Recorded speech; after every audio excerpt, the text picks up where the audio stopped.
যেতিয়াই মই এই লালমোহনৰ দৰে পকা মিঠৈকেইটা ফটো আপোনালোকৰ আগত দেখুৱাওঁ তেতিয়াই মানে তাতে কমেণ্ট আহে, আপুনি ইমান ধুনীয়াকৈ পকা মিঠৈকেইটা কেনেকৈ বনালে, ইমান ধুনীয়া ৰং উঠিছে, এবাৰ দেখুৱাবচোন কেতিয়াবা বনালে এনেকৈ বুলি কমেণ্ট প্ৰায় আহে। সেয়াই আজি বোলো ভিডিঅ'টো লৈ আহিছোঁ।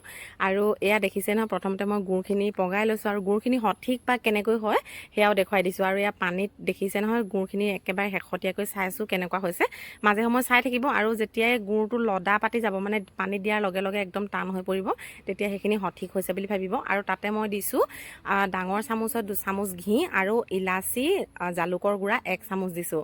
আৰু তাতে মই 1 মিনিটমান সেইখিনি লৰাই লোৱাৰ পিছতে পিঠাগুড়ি দি দিছোঁ 3 হেতা ডাঙৰ হেতাই। আৰু এইটো পিঠাগুড়িখিনি মই ভাজি লোৱা নাই, যিহেতু কেঁচা পিঠাই বনাইছোঁ, সেইকাৰণে এনেকৈ যদি মানে মেজাৰমেণ্টটো সমান নহয় তেতিয়া আকৌ আপুনি অলপমান পিঠা দিব পাৰে, তাত আপত্তি নাই।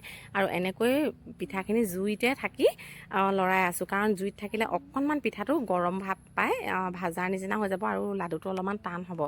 যদি নমাই লওঁ হয়তো তাৰমানে তেনেকুৱা টান নহ'বলৈও আছে। আৰু এয়া মই দুইজনীয়ে গৰমে গৰমে মঠি ল'লোঁ আৰু মঠি লোৱাৰ পিছতে বনাবলৈ লাগি গ'লোঁ। আৰু এতিয়া এয়া দেখিছে নহয়, এনেকৈ মানে গোল গোল কৰি লোৱাৰ পিছতে অকণমান ঘি হাতত লৈ ওপৰে ওপৰে গোল গোল কৰি দিছোঁ। আৰু সেয়া একদম জিলিকি জিলিকি লালমোহনৰ দৰে হৈ গৈছে। আশা কৰিছোঁ এইবাৰ জন্মাষ্টমীত আপোনালোকেও এনেকুৱা ধুনীয়া ধুনীয়া পকা মিঠৈ বনাব পাৰিব, একদম লালমোহনৰ দৰে। আৰু ভিডিঅ'টো চাই কেনেকুৱা পালে জনাবলৈ নাপাহৰিব।